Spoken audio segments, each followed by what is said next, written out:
días, señores estudiantes. Esperamos que se encuentren bien en su hogar con sus familias. Les damos la bienvenida a esta clase virtual por medio de esta plataforma Zoom. El día de hoy vamos a trabajar con la asignatura de operaciones metalmecánicas básicas y el tema que vamos a revisar es el proceso de laminación. La fecha de hoy es 2 de abril del 2020. Dentro de lo que corresponde a las actividades que vamos a desarrollar, lo que necesitamos el día de hoy es que ustedes puedan describir el proceso de laminación de forma adecuada. Describir el proceso de laminación de forma adecuada mediante la revisión de videos para su mejor comprensión. Los videos están en los links de la planificación. ¿Qué temas vamos a revisar? Lo primero que vamos a ver son las generalidades de la laminación.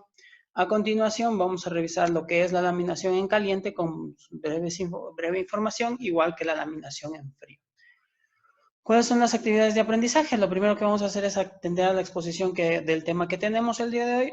Necesitamos que participen, por favor. Si hago alguna pregunta vía chat, ustedes escriben la respuesta, por favor. Y si es que tienen alguna duda, también la pueden hacer por el chat.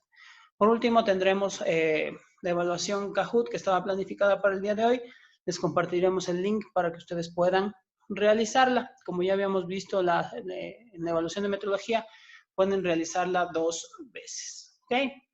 Vamos a seguir avanzando. Iniciamos con la clase. Entonces, vamos a hablar acerca de las generalidades del proceso de laminación. Para esto, voy a dar lectura al texto que se encuentra en la diapositiva y vamos a ir explicando algunas cosas que pueden surgir durante la exposición del tema. Entonces, decimos que la laminación es un proceso de forja continua, eso es lo que tenemos que resaltar. Recuerde que la forja es un proceso de deformación plástica mediante el golpe o presión.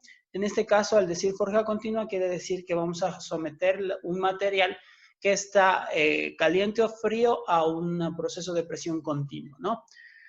Este consiste en modificar una masa metálica por medio del cual se reduce el espesor de una lámina de metal con aplicación de presión mediante el uso de distintos procesos, ¿sí? Entonces, lo que vamos a buscar es transformar un material grueso en láminas metálicas delgadas, ¿ya? Mientras el uso como laminación de anillos o laminado de perfiles. Ya vamos a hablar un poco más de esto. En el primer caso, se hace pasar entre rodillos superpuestos que giran en sentido inverso. ¿Cuál es el primer caso? La laminación de anillos. Esta laminación de anillos me va a permitir hacer láminas u hojas muy delgadas. Por tanto, este proceso se aplica a materiales que tienen un buen nivel de maleabilidad. ¿Qué es la maleabilidad? Es la propiedad que tienen los materiales para deformarse por compresión sin romperse. Entonces, los materiales que tienen alta maleabilidad nos van a permitir realizar el proceso de laminación. La máquina que realiza este proceso se conoce como laminador. Vamos a hablar un poco acerca de los tipos de laminadores que existen y cuáles son sus características, ¿sí? La laminación se efectúa normalmente en caliente. Sin embargo, existe la laminación en frío. Los metales laminados en frío, adquieren acritud. ¿Qué es la acritud? Es el aumento de dureza, fragilidad y resistencia por la presión que se genera entre estos elementos. Por esto deben someterse al recocido final de la operación. Ya voy a explicar qué es el recocido e incluso aún en una etapa intermedia. El recocido es un proceso de tratamiento térmico en el cual nosotros tratamos de reducir las tensiones estructurales de un metal. En este caso, reducir lo que es la dureza y reducir el nivel de fragilidad que se genera por las tensiones a las que se somete el material. Tipos de laminación. La laminación únicamente permite la obtención de productos de sección constante, como pueden ser chapas, barras, perfiles, láminas, planchas, etcétera. ¿Sí? Entonces, al decir perfil constante, quiere decir que todo el material va a tener el mismo perfil. Yo no puedo hacer formas especiales dentro de este proceso. Cuando digo especiales, quiero decir, por ejemplo, el capó de un auto o la puerta de un vehículo mediante el proceso de laminación. Este es un proceso después de la laminación, proceso de prensado o estampado, como ya habíamos visto en clases anteriores, ¿sí? En el caso del proceso de laminación, solamente me va a servir para realizar, por ejemplo, realizamos las láminas para este postproceso, ¿sí? Entonces se hacen las hojas y de allí esto va al proceso de estampado y se hará un capó de un vehículo, una puerta de auto y cosas por el estilo. Entonces decimos que es un proceso que puede realizarse tanto en caliente como ya habíamos indicado. Estas temperaturas, 450 grados para aleaciones de aluminio, 450 grados para aleaciones de aluminio y entre 800 y 1250 grados para los aceros. Cuando sobrepasamos estos valores, me dice que voy a trabajar hasta 1650 grados centígrados para aleaciones termorresistentes. ¿Qué es una aleación termorresistente? Es una combinación de materiales que me permiten soportar temperaturas muy altas. O en tal caso, podemos trabajar en frío, que corresponde a la temperatura ambiente. ¿Sí? Entonces, la laminación, resumamos, me permite hacer productos solamente de sección constante. Eso quiere decir una línea final de producto con una sección determinada específica. Podemos trabajar en caliente de 800 a 1250 grados para los aceros, que es lo que más nos importa, o en frío a temperatura ambiente. En la práctica existen dos tipos de laminación. La primera corresponde a la laminación plana. Como su nombre lo indica, cuando hablamos de laminación plana, la laminación plana viene a ser para elaborar elementos planos, mediante la cual se obtienen láminas y placas planas de diferentes espesores a altas velocidades de producción. Los acabados superficiales suelen ser buenos, sobre todo cuando se realiza en frío. Entonces, una de las características de la laminación en frío es el acabado, y este generalmente se va a trabajar para que dé una buena forma. Como se había indicado en la primera diapositiva, aquí podemos ver una imagen con movimiento que nos indica cómo funciona este proceso, ¿no?, de laminación, ¿no? Tenemos un material con un espesor determinado y al pasar por los rodillos terminamos con un espesor más pequeño. Segundo, tenemos la laminación de forma. La laminación de forma es el método de forja continua por el cual se obtienen perfiles estructurales como vigas en I, vigas en T, vigas U, etc. Todos los perfiles que nosotros conocemos, ángulos, perfiles T, como ya se habían mencionado, C, perfiles C, entre otros tipos de perfiles, se hacen mediante este proceso de laminación. Aquí nosotros vemos los rodillos correspondientes. En este caso no solamente son dos rodillos superior e inferior, también tenemos dos rodillos laterales que me van a permitir el desarrollo del perfil que yo quiero elaborar. ¿Sí? Hasta aquí creo que está bastante claro. Espero que no haya dudas y si hay inquietudes, por favor, vía chat para poder responderlas al final de la exposición. Tercera diapositiva dice que vamos a revisar un poco acerca de lo que son los productos y las laminadoras, los productos que se realizan por este medio. Como ya indicamos, la mayor parte de estos no son productos terminados, sino son subproductos que nos permiten realizar, pasar a los siguientes procesos de conformado o procesos de mecanizado para la consecución de piezas finales. En este caso decimos que todo va a iniciar de lo que es la fundición continua o lingotes. Este proceso de fundición del cual ya habíamos hablado, decíamos que nos permite derretir los materiales y verterlos en diferentes moldes para que estos tomen una forma determinada.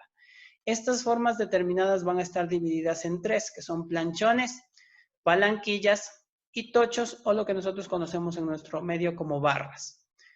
De allí vamos a pasar a los siguientes procedimientos. Los planchones van a trabajar en estos medios de los que ya vamos a hablar más adelante para realizar cintas en frío, que corresponde a cintas de láminas delgadas, tubos soldados, estos en este caso son tubos que van unidos en esta sección de aquí, y el tercero, placas o láminas de acero. Estas láminas son las láminas de tol que nosotros utilizamos para la fabricación de cualquier tipo de elemento metálico. Entonces, recordemos, fundición continua de lingotes. Si nosotros tenemos un planchón o plancha, esto va a estar destinado a la elaboración de cintas de lámina, tubos soldados o placas o láminas de tol o de acero. Si nosotros trabajamos después de la fundición en lingotes, vamos a tener tres tipos de productos. Los primeros corresponden a barras laminadas en caliente, que van a ser las varillas que nosotros conocemos. Varillas, perfiles como perfiles simples como las platinas y cosas por el estilo, o barras estiradas en frío que vendrían a ser elementos mucho más delgados como platinas de menor tamaño, ¿sí? En segundo caso, nosotros tenemos el mismo proceso, pero para barras o ejes redondos, lo que nosotros utilizamos como ejes de transmisión. Y estos también pueden irse sometiendo a más presión para llegar a la producción de alambres y productos de alambres delgados. Y las palanquillas también se utilizarán para la elaboración de tubos redondos, especialmente sin costura o tubos sin costura. Por último, tenemos el tocho o la barra. En este caso, se utiliza este prematerial para la elaboración de formas estructurales. Ustedes pueden ver aquí tenemos un dispositivo mucho más complejo, pero nos permite obtener formas estructurales, perfiles I, perfiles T, perfiles C, perfiles U, o rieles, que son elementos que tienen formas un poco más robustas para la transmisión de movimiento. En este caso nosotros podemos ver una riel.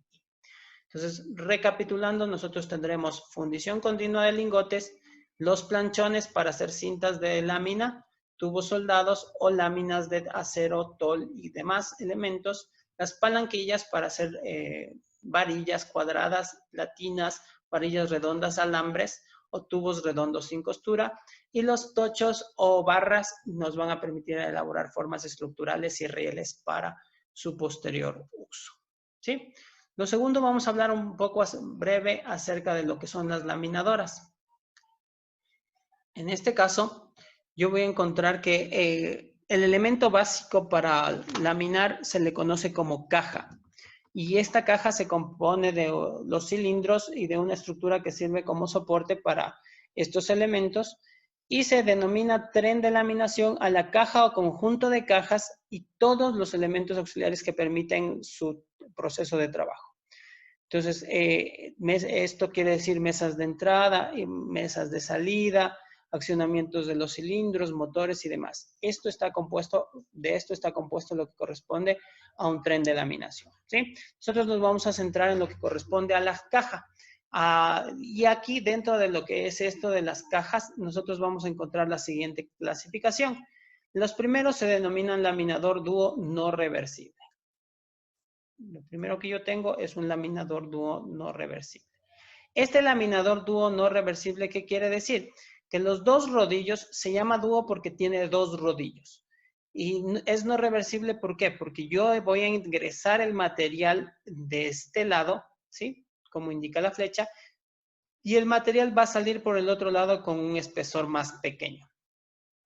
Ahora, si yo quisiera hacer que este espesor fuese más delgado, lo que tendría que hacer es poner otra línea de laminadores dúo u otra caja de laminador dúo con una distancia más pequeña al frente. Así esto se reduciría más.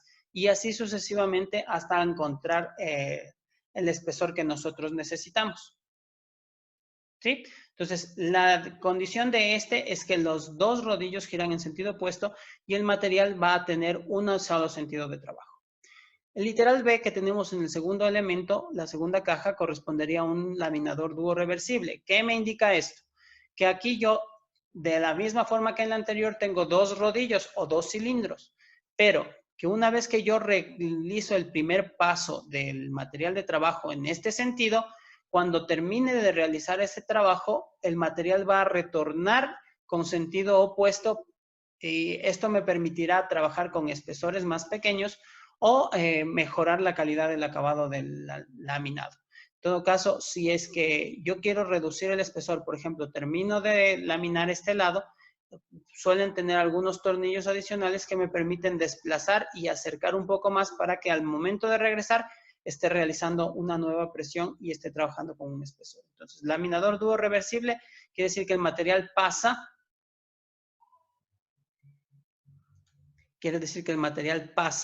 y retorna, una vez que termina de pasar, retorna a través de los mismos cilindros que pueden estar a la misma distancia o pueden reducir esa distancia entre ellos. En tercer lugar, nosotros tenemos los laminadores trío. ¿Qué es un laminador trío? Nuevamente, simplemente hacen referencia a las cajas que tienen según el número de cilindros.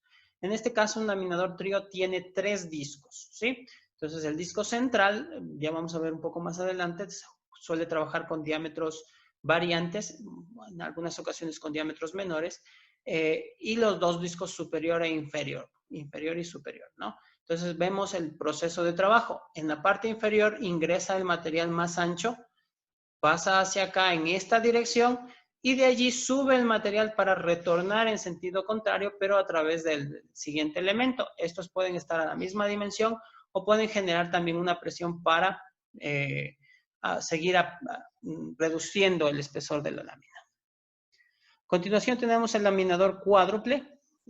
Nuevamente creo que está bastante entendido. Cuádruple porque tiene 4 cilindros. De las características principales es que los 2 rodillos de trabajo son de diámetros muy pequeños y de allí tenemos 2 rodillos adicionales de fuerza. Estos rodillos de fuerza me permiten que los 2 rodillos de trabajo no se doblen, no flejen en el centro. Eso quiere decir que no se pandeen y que toda la lámina tenga el mismo espesor. Muy utilizado especialmente en la fabricación de láminas múltiples. A continuación, en la parte inferior, nosotros encontramos el laminador de racimo o Senzimir.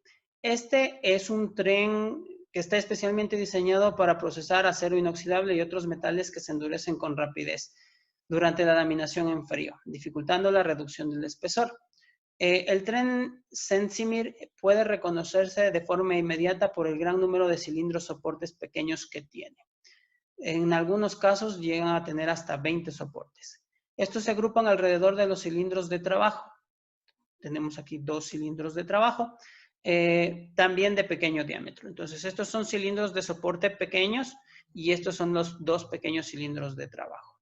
Dicha distribución contrasta con los cilindros de trabajo de gran diámetro. Entonces, en la parte superior e inferior podemos ver otro ciclo de cilindros de trabajo de gran diámetro de la mayoría de los trenes de laminación, que además tienen tan solo 2 o 4 cilindros de soporte. El gran número de cilindros de soporte del tren de laminación en frío Senzimir, permite ejercer una gran presión de reducción sobre la chapa fina, logrando espesores de hasta 25 milésimas de milímetro en el acero inoxidable. Si bien es cierto que podría hacer falta varias pasadas por el tren para lograr espesores finos, después de cada reducción en frío, la bobina inoxidable ha de ser recocida antes de ser procesada. Ya habíamos dicho, el recocido simplemente es un tratamiento térmico que trata de eliminar las tensiones superficiales del material para que éste no se elimine, ¿sí? Entonces, un laminador Senzimir corresponde a este dispositivo que tiene muchos rodillos para realizar el proceso. Se utiliza para laminados en fríos, especialmente de acero inoxidables, para obtener láminas muy delgadas. Por último, tenemos los laminadores universales. Los laminadores universales son aquellos que van a combinar cilindros, tanto horizontales como verticales, para no solamente delimitar el espesor, sino delimitar el ancho de las láminas que estamos obteniendo, o a su vez hacer el laminado de perfiles diversos. ¿Sí? Entonces ahí tenemos lo que corresponde a los productos y las laminadoras. Nuevamente, si tienen alguna duda, por favor, por medio del chat nos hacen saber para poder finalizar con la respuesta de estas inquietudes. Una vez sabiendo cuáles son los productos con los que trabajamos y las laminadoras que utilizamos, nosotros vamos a centrarnos en lo que es la laminación en caliente. Laminar, como ya hemos dicho, es la deformación plástica en la que el material es arrastrado a través de 2 cuerpos cilíndricos que giran en sentido contrario. Esto es muy importante. Bajo la acción de las fuerzas de compresión, el material a laminar experimenta a través del continuo proceso de recalcado un alargamiento en sentido longitudinal, así como un ensanchamiento y con ello una disminución de la sección. Son elementos sumamente importantes. Lo primero que decíamos es un proceso de deformación plástica semejante a la forja o denominado de forja continua. Segundo, tenemos 2 cilindros, tanto el superior como el inferior, que giran en sentido opuesto. Nosotros podemos ver el sentido de rotación, va a ser el inferior está girando en sentido de las manecillas del reloj y el superior en sentido contrario. arrastrando dos cuerpos cilíndricos que giran en sentido contrario. ¿Qué es el proceso de recalcado? El proceso de recalcado simplemente es un proceso de compresión y alargamiento de un material para cambiar sus geometrías externas. Entonces, esto me indica que yo voy a tener dos deformaciones. Primero, una deformación longitudinal que me va a permitir que el material sea más largo, pero también me va a producir un ensanchamiento. Eso quiere decir que se va a expandir hacia los laterales para disminuir la sección. ¿Qué es la sección? Simplemente el espesor. Aquí nosotros vemos un elemento muy robusto y aquí podemos ver una sección muy delgada, ¿sí? Aquí se ve una sección muy delgada y acá tenemos un elemento muy robusto hasta aquí, ¿sí? Ahí tenemos el elemento robusto, creo que está pintado de amarillo, ustedes pueden ver. Entonces, iniciando con esta sección ancha, una vez que pasa por los rodillos, llega a esta sección que es más delgada, ¿sí? Podemos ver en la imagen también cómo el material tiene que ser calentado en un principio para poder realizar una reducción tan amplia. El material de partida para la laminación son lingotes fundidos, ya habíamos dicho, se denominan planchones. Estos pueden ser de sección cuadrangular, redonda u oval. Se puede trabajar con, generalmente se utilizan cuadrangulares, pero también se pueden trabajar con materiales redondos u ovales. Como desbastes con sección rectangular. Los lingotes en bruto son laminados para hacer semiproductos y productos terminados. Los desbastes en bruto son laminados para chapas y bandas pasando por llantones. Estos cilindros que nosotros conocemos también pueden ser denominados por llantones cuando cambian el tipo de material de los mismos para mejorar la calidad superficial de estos, ¿sí? Entonces repetimos, cuando laminamos en caliente tenemos una deformación en plástica. Las temperaturas, decíamos, 450 grados para aleaciones de aluminio, de 800 a 1250 para aceros y sobrepasando los 1650 grados para aleaciones termoresistentes. Por último, tenemos la laminación en frío. De la misma forma que aún son laminadas en caliente, las láminas son laminadas en caliente, las planchas sueltas de chapa, el laminado en frío solo se utiliza actualmente para pequeños tamaños especiales. Entonces, láminas muy delgadas son las que se utilizan por este medio de laminación en frío. Para la laminación en planchas de aceros aleados y aceros aleados, así como para aceros especiales. Entonces, son tres características de la laminación en frío. Láminas, para elaborar láminas de tamaños especiales muy delgadas, para trabajar con aceros aleados y así como para aceros especiales. Las planchas son laminadas en frío en el dúo y en la zona de salida son devueltas a la posición inicial del cilindro superior, tren dúo irreversible. Ya habíamos indicado qué quiere decir esto del tren dúo irreversible. Quiere decir que van a seguir girando en la misma dirección. Con frecuencia el cilindro superior no tiene accionamiento ninguno. El cilindro superior no tiene accionamiento, ya vamos a explicar esto. Y el trío del laúd consigue un mejor efecto de estirado debido al cilindro intermedio de menor diámetro. Esto es, por ejemplo, 350 milímetros en el cilindro central frente a los 710 milímetros de los cilindros superiores e inferiores. Vamos a revisar la imagen. Entonces, aquí me indica algunos factores que son importantes, especialmente en la laminación en frío. Dice que generalmente trabajamos en una laminadora dúo. Como habíamos indicado, es laminadora dúo irreversible. Solamente tendrá una dirección de laminado. Y como podemos ver en la gráfica, nosotros tenemos los principales y de allí, si es que es necesario para reducir el espesor, podremos poner un tren más largo de laminadores dúos con una sola dirección. ¿Sí? Aquí nosotros vamos a ver los factores. Tenemos una velocidad de entrada, una velocidad de salida. Tenemos el espesor de entrada o espesor inicial y el espesor de salida, que es el espesor final. Tenemos la fuerza, como ya indicamos antes, es una fuerza que se aplica únicamente en uno de los dos cilindros. Y aquí se encuentra el punto de fricción, ¿sí? En la parte de aquí de color verde podemos ver las cabezas de lubricación. Entonces decimos que el material va a ingresar aproximadamente a 1200 metros por minuto y va a tener una salida de 1600 metros por minuto. ¿Por qué se aumenta esta velocidad de salida? Debido a que el material se expande, se elonga, se hace más largo, ¿sí?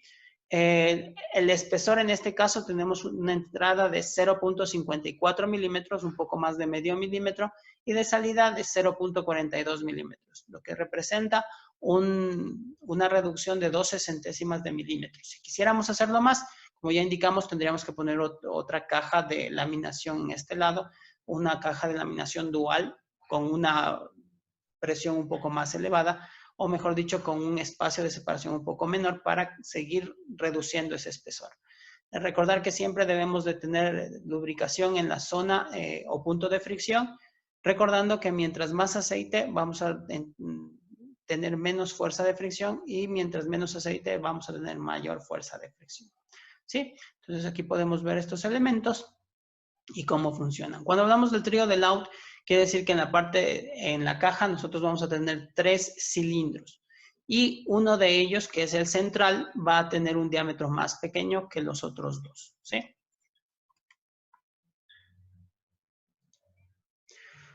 Para finalizar, lo que se solicitaba primero es atender a la exposición, segundo, participar en la clase, ya vamos a finalizar con las preguntas, y por último, realizar la evaluación en línea mediante la plataforma Kahoot. Señores, les agradezco mucho su presencia, agradecemos el tiempo que ustedes toman para esto. Por favor, realicen las actividades en las que estén trabajando y por favor, quédense en casa. Muchas gracias.